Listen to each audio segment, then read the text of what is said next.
This is something that's extremely important, so please just stop scrolling for a second and listen to me, right? Trump just gave that speech yesterday. We saw it, right? We know about it. We either watched it live or we've seen clips of it. It happened yesterday, okay? During the campaign trailer recently, they've been talking about how they're going to bring America into the golden age of America, right? But then they'll come out and admit that, like, hey, this is going to bring some temporary hardship for the American people, some temporary struggle, right? They say temporary. Please listen to me, okay? They say temporary. We're talking about billionaires and multimillionaires with a lot of power and a lot of rich friends telling you, the American that's been in the same tax bracket for X amount of years, the American that's definitely in the middle class, they're telling you that your struggle is going to be temporary, as if they're going to be a part of said struggle, as if they're going to experience the same hardships that you experience during this period of struggle. But this is the point. Listen to me, okay? They just talked about, Trump just said, oh, well, let me tell you what happened. So Japan had this Honda facility that they were going to build in Mexico to make Civics. But then after the tariffs were imposed or talked about, whatever it was, they said, oh, we'll build it in Indiana, right? And Trump announced this yesterday as if it were some big thing, right? Now, we all know that tariffs are going to increase the prices of the products that we have access to, like cars, right? So yes, Japan is now planning to build this plant in Indiana, starting in May of 2028. Research it. That is after Trump is out of the presidency. That is more than 4 years from today. Mind you, that is the start of its construction. How long before it's functioning and pumping out cars? So you got 4 years from when it starts to being built, and then X amount of years for it to be up and running, and then however long it takes to get that car to that lot for you to purchase. We're talking about a minimum of 5 years, bro. But it's just temporary hardship. This is what they mean. They didn't give you a fucking time frame. They just said it's going to be temporary. Years, bro. And this is what we try to warn y'all when y'all say, who would be against this? Who would vote for this? Y'all listen to the words. Make America great again. No tax on tips. No tax on overtime. No tax on overtime sounds fucking great until they don't give your dumb ass any overtime. They give you these headlines because they sound good, they sound positive, and then they lean on y'all stupidity and your lack of critical thinking, and they'll say, oh, they'll never look at the details of what we're actually planning, so we'll just say this positive shit, and they'll believe it. I'm all for them parading around DJ yesterday and saying, hey, this is a cancer survivor, let's give him his spotlight and let him into the Secret Service, just like they let some kids with physical disabilities score their touchdown in a football game or whatever. We've seen it before. I'm not mad at that. I'm upset because that same administration tried to cut funding to cancer research.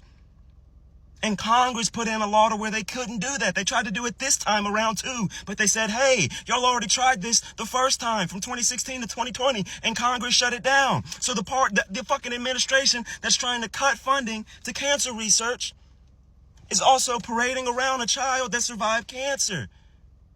So yes, the action is good, but we're asking y'all to look past that. But y'all don't seem to do that. I'm so glad that she posted the video and clarified it, because apparently they want to harp on this whole transgender thing, and Trump spent all that time talking about the transgender person that beat this record by 5 hours and yada, yada, yada. He harped on that 5 hours, 5 hours, 5 hours, transgender. It's a co-ed race. It was a backpacking race. You bike a little bit, then you put the bike on your back and you hike up. It's a co-ed race, men and women. And this race normally takes more than a day, more than 25 hours. So we're not talking about a 100-meter sprint of all females and this transgender person just hopped in and blew everybody away. No. We're literally talking about a co-ed competition, bro. Men and women on the scoreboard. A race that's going to take more than a day to complete. But of course it sounds good when you try to twist it and say, hey, this transgender person competed in this race, beat everybody by 5 hours, everybody else was women, but this transgender person blew the water away, so we got to do something about it. Of course you would cheer for that. We're saying stop believing the words before you look at the details and the story behind it. And to me, that doesn't sound like a big ask. So when these tariffs go into place and they tell y'all, oh, this is just temporary hardship until everything is centralized in America, that until, most of the time, is years. So that's years of the products you have access to being so much higher than what you're used to. And that's why you normally don't see tariffs like this. It is so crazy to me that y'all's peacetime president has started a trade war not even 2 full months into his presidency. Your peacetime president has cut ties with our long-lasting allies. He seems to be making his bed with Putin. He's fired veterans. This is the issue with single issue voters. Oh, I felt like Kamala and Joe were responsible for the destruction of Gaza, so I voted for Trump. Did you vote for Trump Gaza? No, you were just a single issue voter that didn't care to look at all the other bullshit that comes with Trump. Or you believe Trump when he says that all of your problems are because of the Democrats. You can't just vote off of a single issue. We're talking about a country of 300 million plus people, and you let one issue determine your entire vote. So when I see them talking about drill, baby, drill, and we're going to reconstruct pipelines and stuff like that, and I know damn well I have 2 German Shepherds and I love to hike, I'm like, damn, 3 years from now, how many parks are going to be fucking gone? When they take somebody who's not only a lobbyist, but has made his fortune in the lumber industry, and they put him over protecting our national parks, I don't love Trump so much to where I clap and cheer for that. You can still love Trump and ask questions, bro.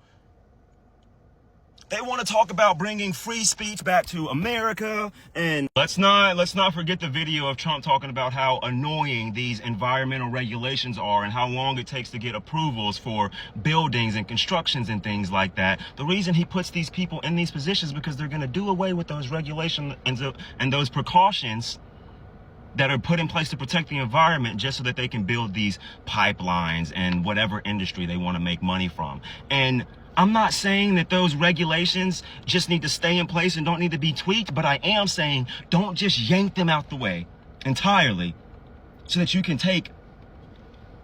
It's crazy. It's crazy. Look, all I'm saying is when I see a president say that we're bringing free speech back to America, but this is also the president that wants to control what news stations have access to the press room at the White House, or they removed certain news stations from the Pentagon and installed only right-wing media personalities or news stations and things like that. Similar to the creators that have blocked me or try to make sure I don't see their content or react to their content. When you control the channels of which you either present information or receive information, I don't want to see you on TV calling yourself a strong leader. You put an adamantium dome around your echo chamber, so of course you think that everybody's with you. What was apparent to me in the address to Congress last night is exactly how the 2028 election is going to look. It's going to be a repeat of 2020, if not worse, if the Republican nominee loses. I've already seen people talking about J.D. Vance, Tulsi Gabbard, 2028. I can't wait.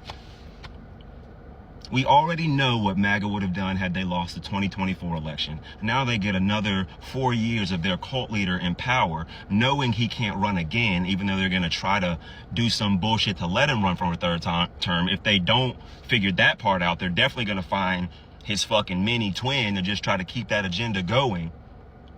And so this isn't something that just goes away when Trump is out. And if we don't start planning now, the billionaire tax cuts we're bitching about today is going to be a pebble in the stone wall by the time we get to 2028.